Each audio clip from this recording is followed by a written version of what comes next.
शिवसेना पक्षाचे उपनेते डॉक्टर अद्वै आबा हिरे यांना मॅजिस्ट्रेट कस्टडी, उद्या जामीन मिळण्याची शक्यता, याकडे जनतेचे लक्ष।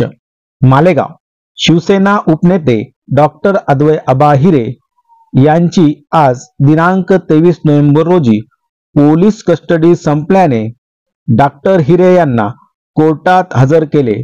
त्यांना आज मॅजिस्ट्रेट कस्टडी मिळाली असल्याचे ॲडव्होकेट आसिम सरोदे यांनी पत्रकारांशी बोलताना सांगितले। तसेच डॉक्टर हिरे यांना उद्या जामीन मिळण्याची शक्यता आहे।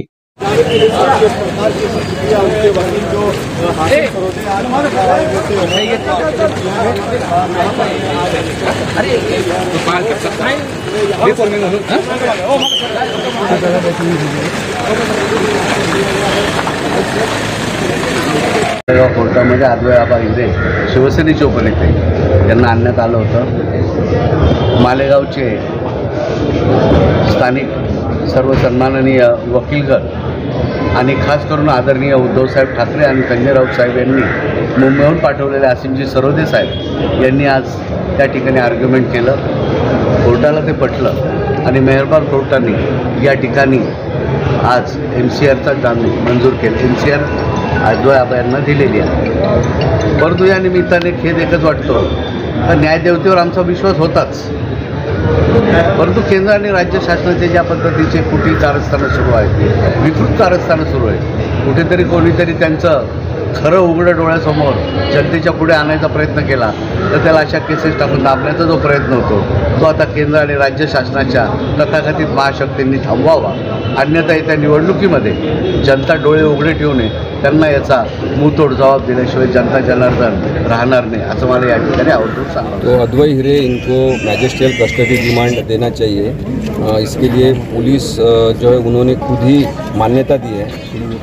मेरा ये कहना है एक वकील करके कि उनको जिस प्रकार से अरेस्ट हुई है, जो कलम उनके ऊपर लगाए हैं वो बेबुनियाद है, गैर कानूनी है और इस तरह से पुलिस यंत्रणा का गैरवापर जो होता है, गैर इस्तेमाल होता है, उसका एक उदाहरण है कि अद्वै हिरे इनको अरेस्ट की गई। जो गुनाह उनके ऊपर लगते नहीं है उस तरह के कलम लगाए गए हैं और जो पता चल रहा है कि कोई राजकीय नेता इसके पीछे है, तो इस तरह का राजकारण अगर होता है तो वो द्वेषपूर्ण राजकारण इन भारत के लोकनीति में, लोकतंत्र में बैठता नहीं है। असंवैधानिक तरीका है ये किसी को गुनहगार करार करने का, और इसलिए मुझे लगता है उन्हें जल्दी जामीन भी होगा और वो बाहर आएंगे। सर, आज आपने जमानत के लिए अर्जी दी है, कब तक के उसका फैसला आने का हो सकता है? जमानत के लिए आज हम अर्जी देंगे, अगर हो सका तो कल या आर्ग्यूमेंट के लिए केस लगेगा और कल ही अगर सुनवाई हुई तो कल के कल भी निर्णय हो सकता है। इसी कोर्ट में?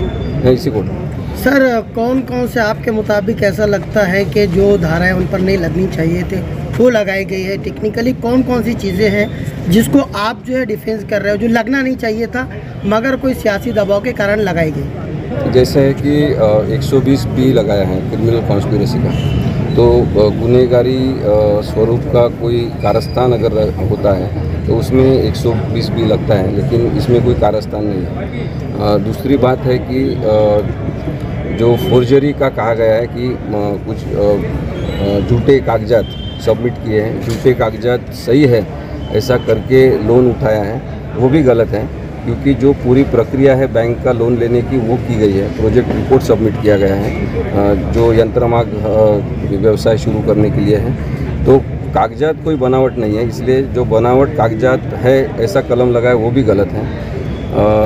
MPID के जो प्रोविज़न है वो भी नहीं लगते, क्योंकि ये कोऑपरेटिव सोसाइटी का मामला है और कोऑपरेटिव सोसाइटी में इसका केस चल रहा है, तो जो ये कलम लगते नहीं है वो भी कलम लगाए हैं, क्योंकि किसी ने उनको कहा होगा कि ये गंभीर संगीन गुनाह होना चाहिए और इसलिए इस तरह के कुछ कलम लगाए हैं। तो जनता ने ही पुलिस को कहना चाहिए कि इस प्रकार का बर्ताव हमें नहीं चलेगा। राजकीय नेता आते हैं और जाते हैं, आज है वो कल नहीं रहेंगे और यहाँ के तो ज़रूर नहीं रहेंगे, लेकिन जो भी कोई आएंगे उन्होंने इस तरह से गैरकानूनी बर्ताव करना ये गलत है और इसलिए पुलिस को नागरिकों ने बताना चाहिए, क्योंकि वो नागरिकों के सेवक हैं, वो किसी राजकीय नेता के सेवक नहीं। सर, जिस प्रकार से 2 मरतबा बेल रिजेक्ट हुई है उसको आप कैसे देखते हैं?